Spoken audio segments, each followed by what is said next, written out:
and welcome to the Confusion to Clarity podcast. This podcast is for anybody who needs that reminder that they really are capable of achieving amazing things. Each week, we will be diving deep into all things mindset, manifestation, and spirituality. Hosted by me, Natalie, a clinical hypnotherapist, psychotherapist, coach, mum, and lover of all things mindset and manifestation. When listening, I want to give you a break from reality. I'm going to share with you the tools and techniques that you need to make your goals reality so you can stop playing small. Hello and welcome back to the Confusion to Clarity podcast. I hope you are all well and have had an amazing week. And also that you're coping with everything in the run up to Christmas. It just feels like the days are passing so quickly, and I don't know about you, but I really feel prone to feeling anxious at this time. Like every day that passes, I'm thinking, I've not sorted everything out that I need to for Christmas. And then I popped over to our local industrial park on Friday and I had to turn back because I could not get into the car park. And this is a big space. It's huge. And it was literally rammed on a Friday afternoon.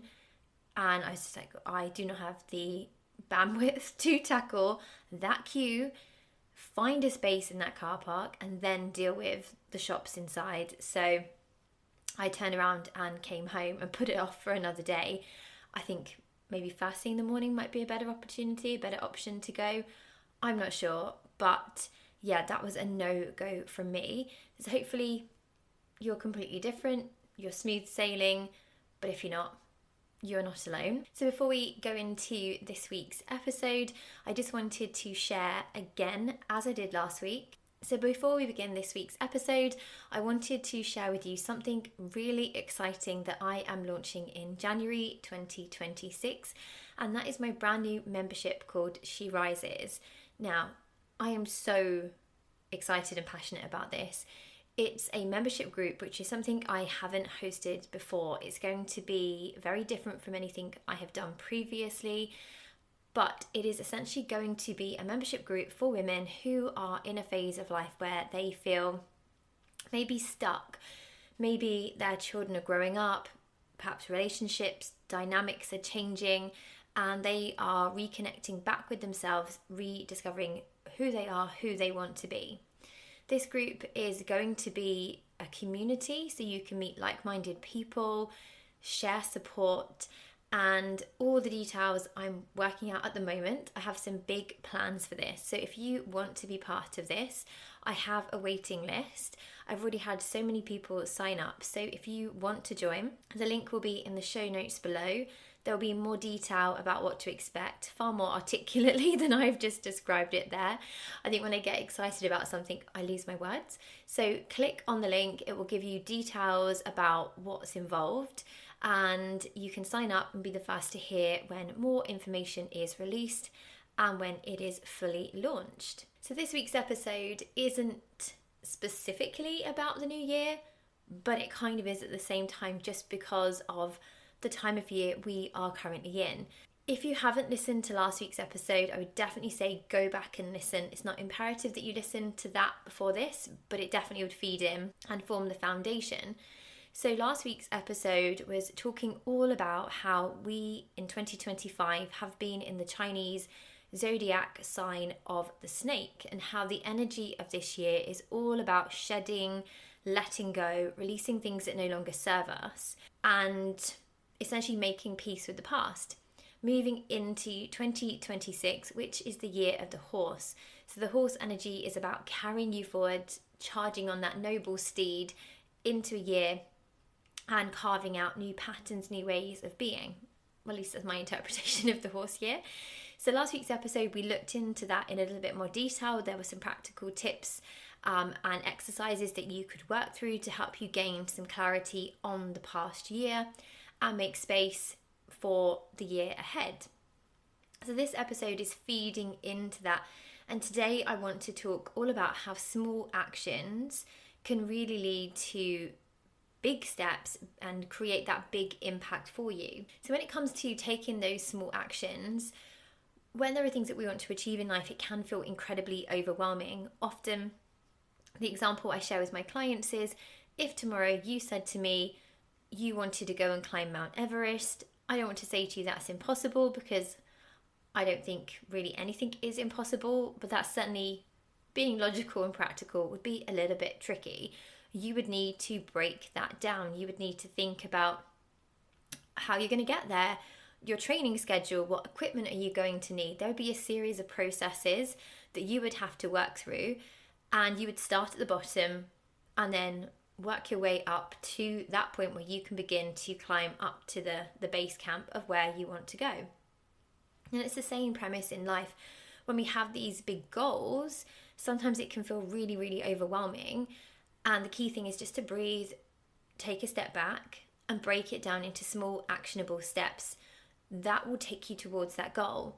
But if you are anything like me and are very strong-willed and determined, sometimes that can be a challenge in itself. We know where we want to go, and it's hard to just rein ourselves in and break it down into small incremental steps. But when we do that, it really does make the biggest of differences.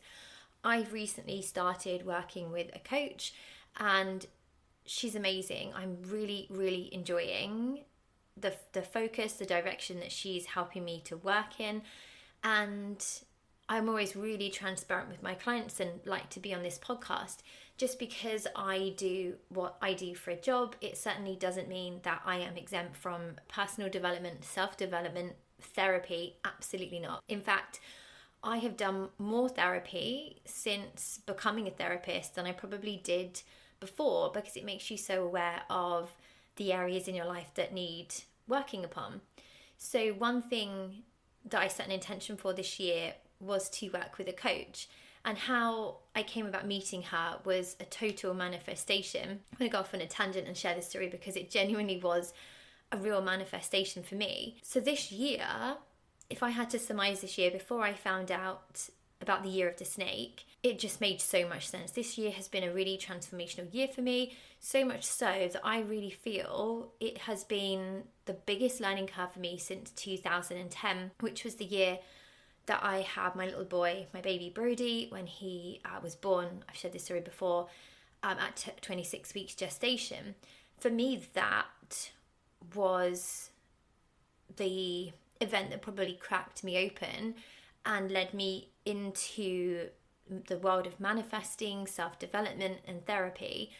And as I've just said, I've always been consistent with that.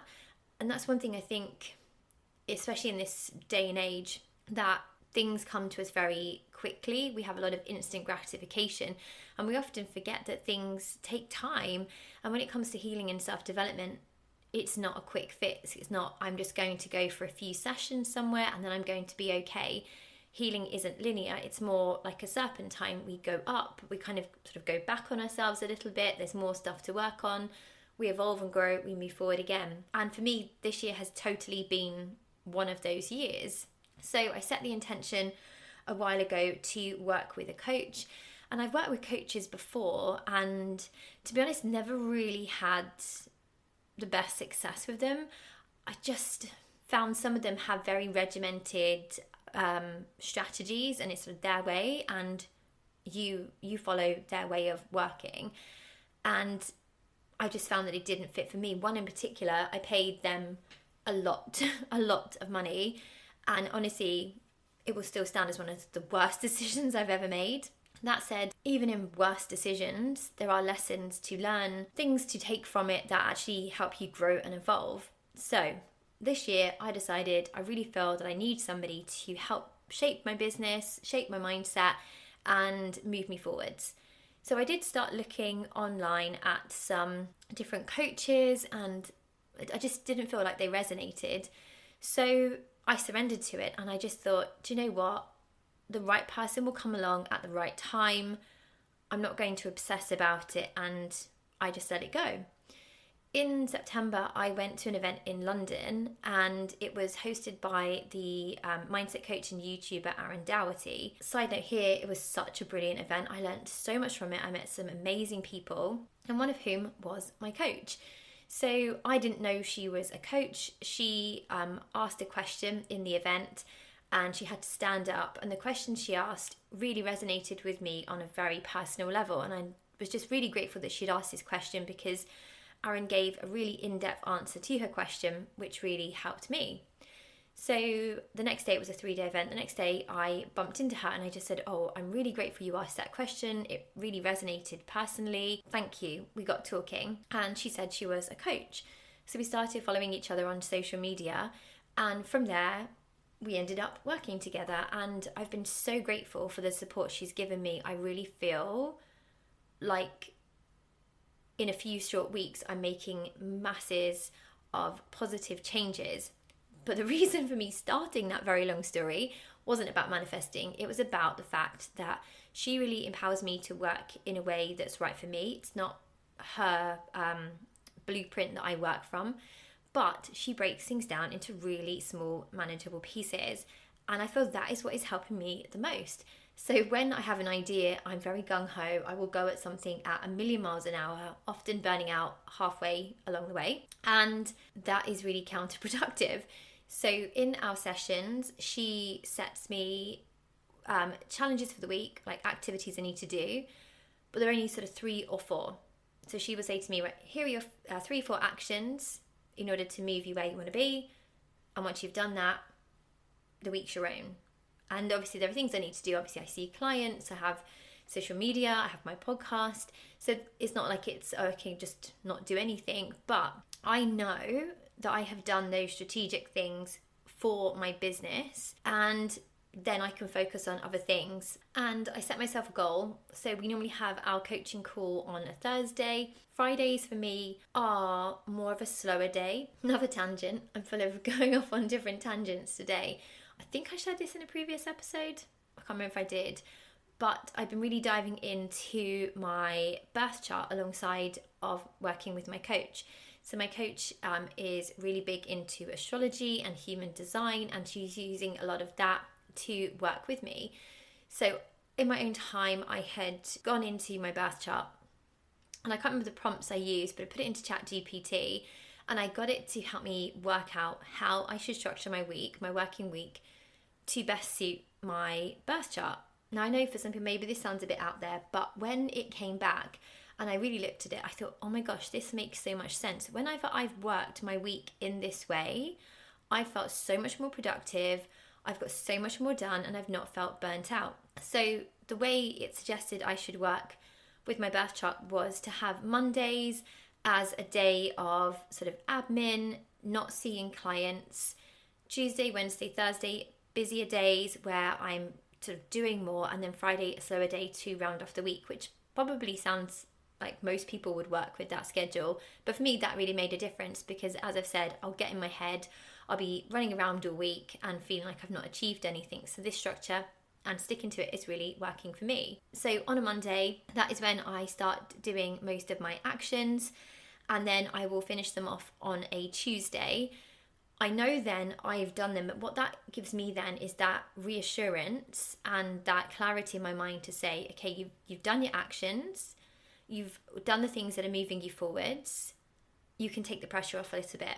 So just breaking it down into those small steps for me has been a game changer, because I'm, like I keep saying, I'm one of these people where it's never enough. I will push and push and push myself, which can be an attribute and a kind of a skill, but it's a skill that needs to be managed because, as I said, you will burn out. So if there are goals in life that you are trying to work towards and maybe you feel like you're going around in circles, this episode is your message, your support, your guidance to say, could you break them down into small, manageable steps? Because it is those small steps that help you to move in the direction that you want to go in, but in a conducive way where you don't burn out. Now, if you're sat here going, there's loads of things that I'm trying to do, and small steps, I probably need lots of different small steps for different areas of my life. I don't know where to break down first. Again, this is a place that I am very regularly. So something practical you can do here is a wheel of life. Now, I have spoken about wheels of life many times on the podcast. I feel they are so helpful if you have a busy brain, if things are feeling overwhelming and you don't know where to focus your attention first. So for those of you who haven't heard of a wheel of life before, just briefly explaining, it's essentially a diagram, a bit like a pie chart, that's broken down into different segments relating to different areas of your life. So you can go on to Google or ChatGPT and find a template. Some of the segments vary depending on the one you find, but you can obviously tailor it to yourself. So it will have things like finances, relationships, social, spiritual, and then within each segment it's ranked from 0 to 10. So 0 would be really unfulfilled, 10 would be the most fulfilled in that area. So when you've found your diagram, take it in front of you. I always think it's good to do this in front of you on a piece of paper. You need to be doing this when you are in a space where you can really tune inwards and think about this, not when you're trying to cook dinner or many of the other things we have to cram into a day. Take this time to really go inwards and sit with this diagram and have a look. So once you filled it out, you should then see the different phases of your life where needs most attention, basically. Or perhaps you've been like me before and you look at it and go, they all need attention. If that's you, don't panic. Look at which one would be the most pressing, or which one do you feel would be the most important to you.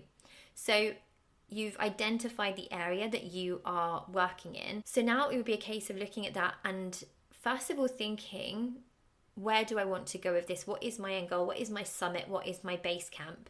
Because it's always good to have that clarity of the direction in which we want to go. If today you decided to get in your car and on a whim say, I'm going to drive to Scotland, you would need to have an address of where you are going. You'd need the postcode, the street number. It would be unlikely just getting in your car and driving to Scotland, or certainly that would be for me. I would end up somewhere completely different. So you want to have an end path. Where do I want to go? And then from there, it's a case of reverse engineering it. So let's just say, for argument's sake, to give an example, your goal is to move house. So that is one of the most stressful things that we can do. And we know before we even get there, there are lots of steps that we are going to need to take in order to be able to put our house on the market and start looking for a new one. So if your goal is the house, so maybe you could put that on your vision board, print out a picture, and it would then be a case of, okay, what do we need to do? So here, it might be a good idea to do a brain dump. This would be one of the first things that I would do, because if your brain is like mine and it's very busy, all these ideas are swirling around. Maybe I need to speak to a mortgage advisor. I need to get that leaky tap in the bathroom fixed. I need to fix the fence in the garden. I need to, think about the area I'm going to move to. So I would do a brain dump first of all with all the different things that are coming to your mind with this goal of moving. So you've done your brain dump, and then use the brain dump to pick out what is your first step. So if it's in terms of moving, then it might be a case of, moving is one of my goals for next year. So I think it's probably why I use this as an example. So for me, it would be looking at my house. What do I need to do within my house to make it in a sellable state? So I would then take a list of my house and write down all the little jobs that need doing in my house. Fine. The next step would be to, start speaking to a mortgage advisor. How much money can we borrow? I already know the area that I want to move to, but that might be your next step, looking at areas you want to move to. Maybe looking on Rightmove, or if you're anything like me, I'm always looking on Rightmove. It's a hobby, that and Flight Radar. I'm always looking on there, looking at houses all over the place. I've done that for years. I did used to work as an estate agent, and I think that's probably never left me. I love looking at houses. Maybe it's about decluttering. You get the idea. So using your brain dump, you start to write down a list of all the things that you need to do. And I would then, if you can yourself, put it into a table format, or I would probably use my trusty friend ChatGPT. I know a lot of people knock that platform. I don't. I use that all the time. It's so helpful, especially when I'm working by myself. He has become my little side colleague. So you could even put all those ideas into ChatGPT if you don't want to do it yourself, and use a prompt to say, my goal is moving. These are all the steps that I need to take before I move. Can you help me create an action plan, a list of these different actions in order of importance? And then he would probably say that he'll turn it into some cute graphic for you as well with a tick box. Absolutely let him do that. And then maybe print it out or create your own tick box, because that's the next step. we get dopamine hits when we complete something. So it's really, really good to have a tangible, visual, I can't speak, graphic picture to work from. I love a tick box. So if you're digital, have it on your phone, have it on your laptop. I'm not. I like paper. I like to see it. I like to pin it up. Personally, I would print it out, pin it up, and then I would tick off each thing as and when I come to do them. And for me, that keeps me motivated. And for most people, when you tick something off a list, it gives you that dopamine hit. Dopamine is one of our feel-good neurotransmitters. And it's going to help keep us motivated and give us that oomph, that drive to go on to complete the next task on the list. Now, this is all probably sounding quite basic to maybe some people, but if you're like me, you have a busy brain, you're trying to do it all at once, actually this could be a really good reminder. And also having that tick sheet helps you to track your progress. So if you can see, look, I am making headway. Maybe it's been a really busy day, but I can see, look, I've done X, Y, Z on that tick sheet. I'm moving forwards to my goal. Side note here, when we're thinking about how we want to be and feel, we begin to program that into our subconscious. So we have a part of our brain called the reticular activating system, and it's like a Google search engine. We've spoken about this before. You put in a belief and it will fire up results to back up that belief. So if you are putting into your reticular activating system, I'm moving, this is easy, my new house is there, it's all running so smoothly, look, I'm ticking everything off of my to-do list, you're more likely to see things working in your favour, going in the direction that you want to go in. It's the same as when you thought of somebody and they've kind of crossed your mind and thought, I haven't seen that person for ages. The next day you walk around a corner and bam, they're standing in front of you. It's about using your mind to help take you forward. So having something visual is a really good way of supporting that. So also here it's looking at consistency. So if you are wanting to make big changes in your life, as we said, breaking them down into small manageable steps is absolutely imperative. But you've also got to keep your mind in a good space in order to give you that momentum to keep taking those small steps. So are there things on a daily basis that you could be that you could be doing that are helping you to move forwards in that direction that you want to go in? So small daily actions that become consistent, because it is all about consistency. And again, this is something I say to my clients all of the time. When we are feeling good, we tend to forget about the positive habits that we've cultivated, the meditations, the EFTs, the daily walks, the healthy eating, because we feel good. We're not thinking about it. But then when we stop, we start to just drop off that level playing field a bit. We feel a bit irritable, a little bit anxious, and then we realize, oh, actually, I've stopped doing those things that I know really do help keep me in a good headspace. So consistency is key. So 1 or 2 things you are doing every day to support your mindset, which is keeping you in a good space, so you then have that ability to take those small steps towards your goals.